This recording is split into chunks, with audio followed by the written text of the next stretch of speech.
Hey everyone, welcome back to my channel. This is Michelle for Expat Life Mexico, formerly Afro Expats. Thank you so much for continuing to follow me and my everything through Mexico, parts of Mexico. I live in central Mexico in San Miguel de Allende. If you haven't watched me here before, I am all about interviewing expats around Mexico. That's sort of where my series and my channel started. But in addition to that, I am also sharing just our movements and the things that are coming up that I think are important for anyone interested in moving. Since I started this channel, I have been able to offer relocation tours to people who are interested in moving to San Miguel de Allende, and most recently moving to Querétaro. Querétaro is the next state and big city that's about 1 hour away from where we are. At the moment, I am hanging out in Mazatlan. It is December 2022. It's the day before Christmas, even though they celebrate here on the 24th. I'm at the beach, so I'm in complete lazy mode right now outside of our place that we're staying in, and it's really beautiful.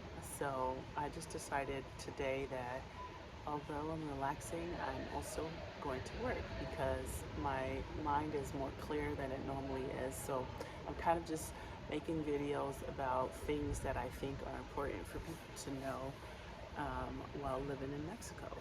And one of the things that was on my list was to talk about basically getting your propane tank refilled. This is something that I think most of us are not used to. Telling you how that works, how some of the utilities work, and also the cost of utilities in general, cost of internet. So, in saying that, I'm sure I'm going to end up touching on some of these points in other upcoming videos. But today I wanted to talk about the first propane because I think I only lived in one place as far as like lived in one place in the United States where I had to get like the tanks replaced every so often because it was attached to my stove, and it was like a little cottage type house. It wasn't that little, but it was a cottage type home in Coconut Grove in Florida. Excuse me. And I just wasn't used to that. Excuse me.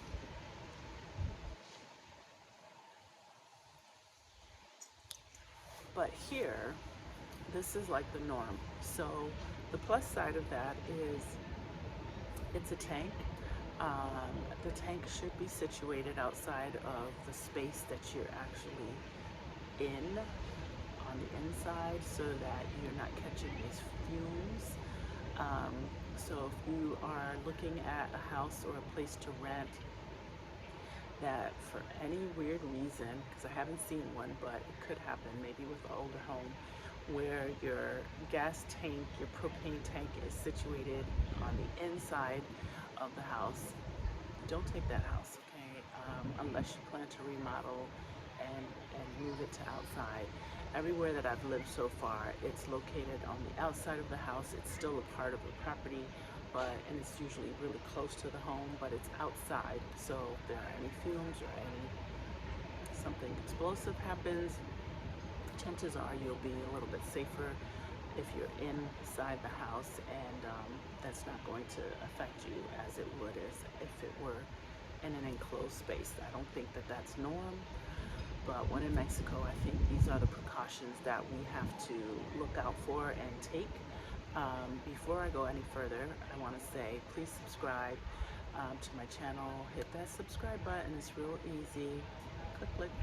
And also be sure to like this video if it's helpful, useful to you, informative in any way. Share it with anyone that you know that might be considering moving to Mexico. And also, we offer relocation tours. You can go to expatlifemexico.com and and you can see under events what we have available for 2023, and you can also go to work with me where we can have one-on-one consultations about relocation strategies.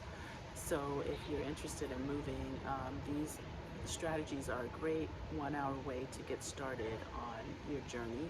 And basically, this is customized to what your questions are, and I provide resources.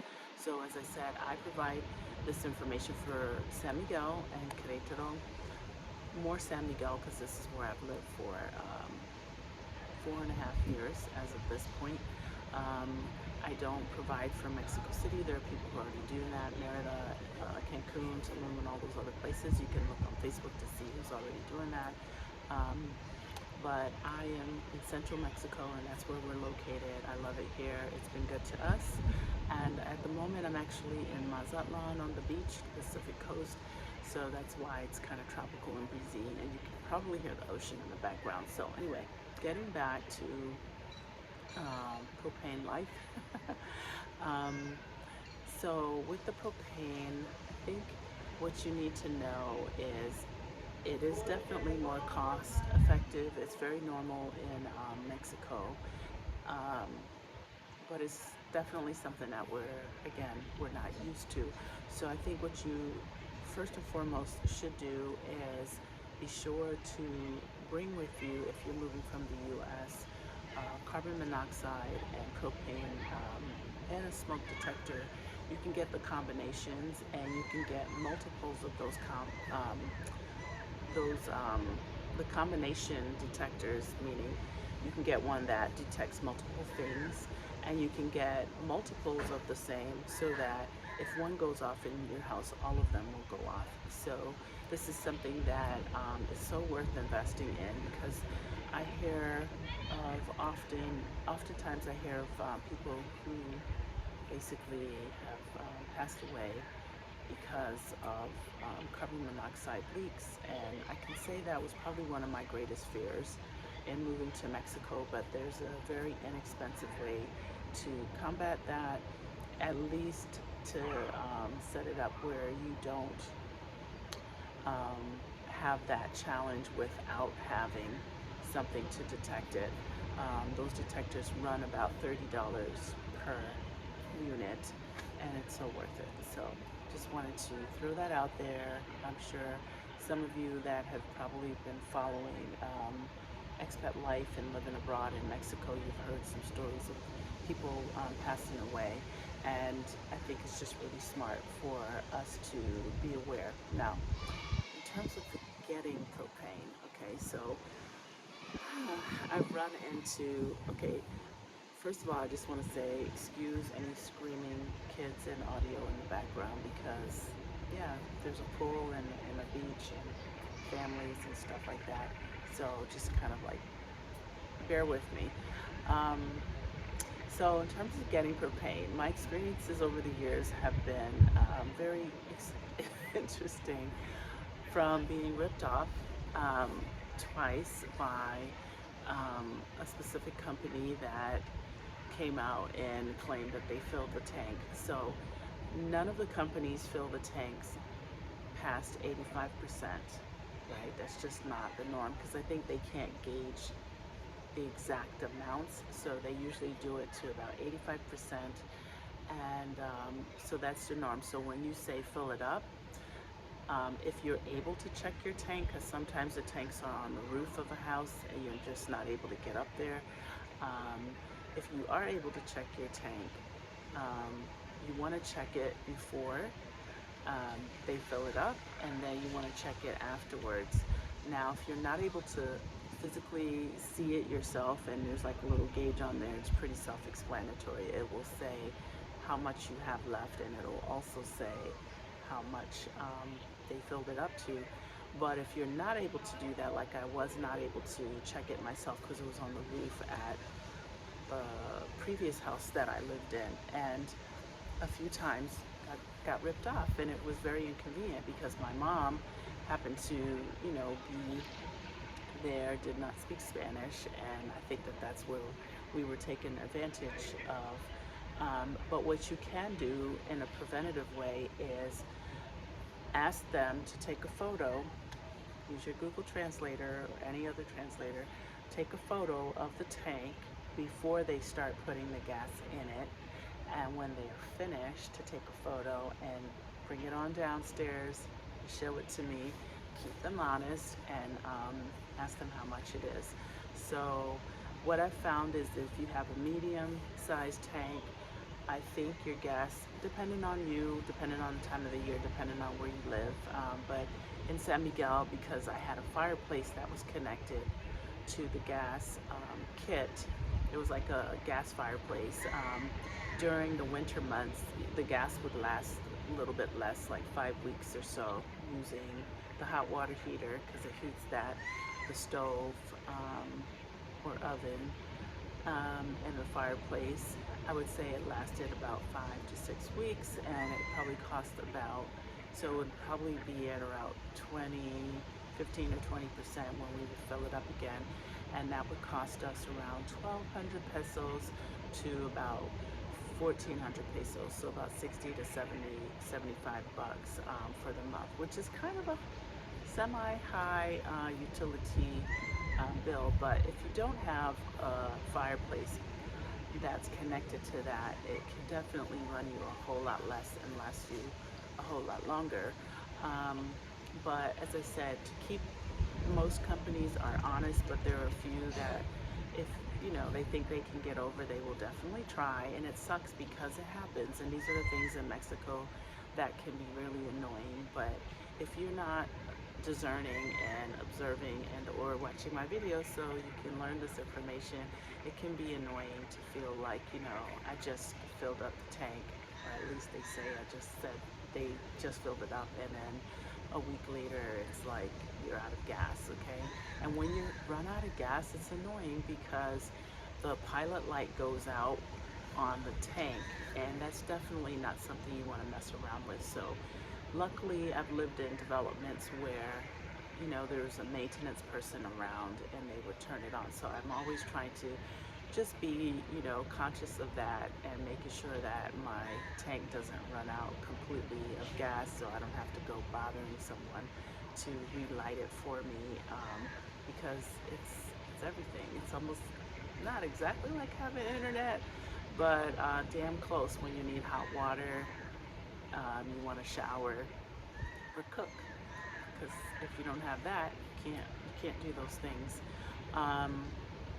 Now, how much gas or sizes of the tanks? Now, one of the tricky things is basically maybe putting yourself on a schedule on a calendar so that you can know to check it, because I've had that happen to me where I'm like, oh crap, I haven't looked at it, and I'm leaving town and someone's staying at my house to watch my dog, and I'm just like, oh, scramble.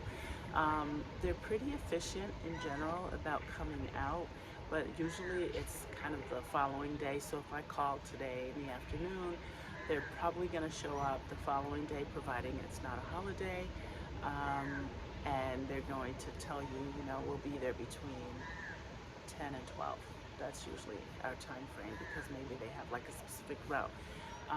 Most places you can just WhatsApp them, which is super convenient because it's hard to have a conversation over the phone if you're not, at least intermediate or better in Spanish. So it all depends on who's picking up and will they understand you. So in saying that, I think it's good to put yourself on a schedule when you realize, like, oh, this is about how much I use. I'm a single person, or I'm a person with a family or a child or whatever. There's 2 of us or 4 of us in the household. Because as I said, it's kind of annoying to run out and then have to also get help lighting the pilot light. A lot of the gas companies won't do that for you. So some will, but not everyone. Maybe if you give them a tip or something like that. So with Casa ELM, the plus is that tank is huge. So clearly it cost me a lot more money to fill it up. However, it lasts a long time. So, it's like probably every couple of months that I have to go in and put fill it up depending on how much usage exists there. But one of the things that I learned about since I've been here is getting solar panels, and I'm sure some of us already have heard of these as well, but they're becoming more and more popular in Mexico, apparently, according to a couple of my domestic workers, who, by the way, are amazing. I absolutely love them, and they often come to my rescue for things like lighting the pilot light and gamut of a whole bunch of other things. You need folks like these in your life because they almost feel like family that knows how to do stuff. They're very amazing, very considerate. Thank you to Carmen and Manuel and their extended family for basically just, being in our corner on a regular basis. But they were telling me that I should really get the solar panels. I know folks who have them. I haven't invested in getting them because the places I live in are rentals. And I just kind of am like, but it would make sense because I believe the equipment probably equals what I'm paying in propane over like a 2-month span of time, or 2 times of me filling up to 85%. And it brings your refills down to way less necessary because the solar panels heat up the things that you need to heat up, and I guess maybe the propane only runs on the stove when you're cooking, so that could last a whole lot longer. I've heard of people like not having to get the propane filled probably twice a year or something like that, again depending on your usage. And I already kind of shared with you, so small tanks are going to be running you about $50. I would say every 5 weeks for me because my tank is small. I use hot water, I cook, so I would say every 5 weeks. 1,000 pesos, $50, same thing. For the large tank, that's probably running about 200 if it were down to 20%. About 150 to 200 US dollars, and that could possibly last for 2 to 3 months. So you can do the math there. Solar panel is definitely, to me, worth it. It's a great investment. But again, you have to kind of figure out like what would work for your space, for the size of your home. If you're renting, does it make sense? Is it something you can take with you? It does make sense, but you got to make that initial investment and then do the math from there. So it might not make sense for some, but it's just something to think about, and it's common, so you'll see the panels around, and then just making sure that you get the right person to install it for you so that you get the most for your money. Now, really quick, I wanted to touch on the utility bills since we're kind of talking about the same thing. I would say the most expensive utility is internet. I mean, really and truly, just internet. Internet costs anywhere upwards. Okay, I know that people have internet for like 25-ish, maybe US dollars, depending on the speed. So that's still an option, but I always opt for the fastest speed, the whatever, because I feel like the internet is not overly consistent, and even for the higher speeds, I feel like I'm paying, but it's just man so far. The only company that I had that I thought was pretty good and pretty consistent was my first company, and that was a company out of Querétaro. It's called IEMTC. Don't know that there was a pronunciation for it. I just always said IEMTC, and they are still operating out of San Miguel. But I've since tried Live Telecom, Telmex, which is now providing a fiber optics option. And I guess it kind of depends on where you are. I tried Telmex when I was still living in El Secreto, and I didn't think it was as good as IENTC, which is the company I had first. But that company was charging about $75 ish a month, depending on the exchange rate. But it was about $75 a month, and um, it was pretty good. I mean, I feel like in the couple of years that I had it, that it was pretty consistent. I think I only had to call them, that I can recall, once where they had to come out and update my modem, and then another time when it was just not working, but it was for everyone. And so 2 times in a couple of years isn't bad, because once I got Telmex, which is the fiber optics that they had recently installed in El Secreto, which is a development we were living in before, um, it just felt like it was not I would say on average there was an issue at least once a week. Not necessarily an issue where I had to call them, but just an issue where it was really slow, maybe there were too many people on their network, or there was always something, I don't know. So then in my search to switch and or just get Telmex at Casa ELM, I ended up going to Live Telecom, which is kind of the same idea as the IENTC, where they call it a microwave, but like a whatever, on the roof. Satellite, it's not even a satellite, it just looks like a heater or something. They put that on the roof, and I thought and felt that for the fact that, the house is a little bit outside of the city, and also where I live now is a little bit outside of the city, that the service is pretty good. The price is a little lower than IENTC. I would say saving about $20 ish a month. So overall, probably paying about 60, or yeah, say 15, about, let's say 10 to 15, maybe 20, depending on exchange rate. So, but I don't know. I feel like I've had on-off challenges with them this year, and I'm considering switching back to Telmex because a tech guy that I work with, David, if you're ever looking for anyone, he's amazing. He put in my cameras, security cameras, whipped them out in like 2 days. He knows his stuff. He also represents for Telmex, and he's able to set that up. And he was just like, it's more stable, and he was pretty happy with his service.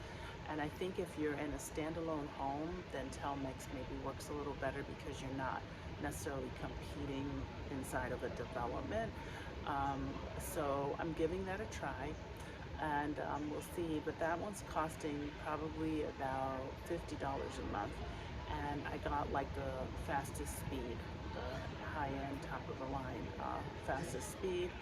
And then there's Megacable, which I've never had, but I've only heard really negative things about them, probably more so their customer service. So, I feel like if you're not someone who's really using the internet for business, and maybe you're just using it for pleasure, you're just clicking around on your phone randomly, maybe on social media, or you just need it for television or something, then you can get one of these light services that don't cost a lot, that could run you probably about 20 to 25 bucks a month, which is good price wise. If you're out and about and you're enjoying your life and you're social butterfly and you're mostly hanging out with your friends and doing dinners or just relaxing and watching TV at home, then go for one of these lower plans, because it doesn't make sense. Or even try the middle plan. Most companies offer a middle, a lower, and an upper plan. But if you're someone like myself where you need high-speed internet, it's kind of worth just getting it and paying it. It is definitely a little bit more expensive maybe here, because that's all you're paying for is internet.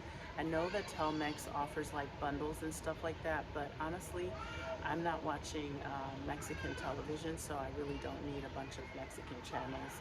And yeah, it's a personal preference, but I think that you can get decent internet service, but it's not necessarily going to always be consistent. It's going to be a challenge, but I think we all just kind of go with that. And one thing I can say is, for the most part, customer service has been pretty decent with these two companies, with Telmex and IENTC. I feel like I'm able to go it's annoying, but I have to physically go into the live telecom, not telmix, live telecom company to get help, and they're willing to send someone out pretty quickly. That company wants you to sign a contract also for 1 year, which I don't really like. But the year has gone by like this, and now I'm ready to change. Telmex does not require that, and IENTC may require it, I just don't remember. But they're all pretty speedy about getting out, setting up the installation, and also their customer service has been pretty decent, even if you don't speak Spanish. You can WhatsApp them, so WhatsApp is the way to best communicate.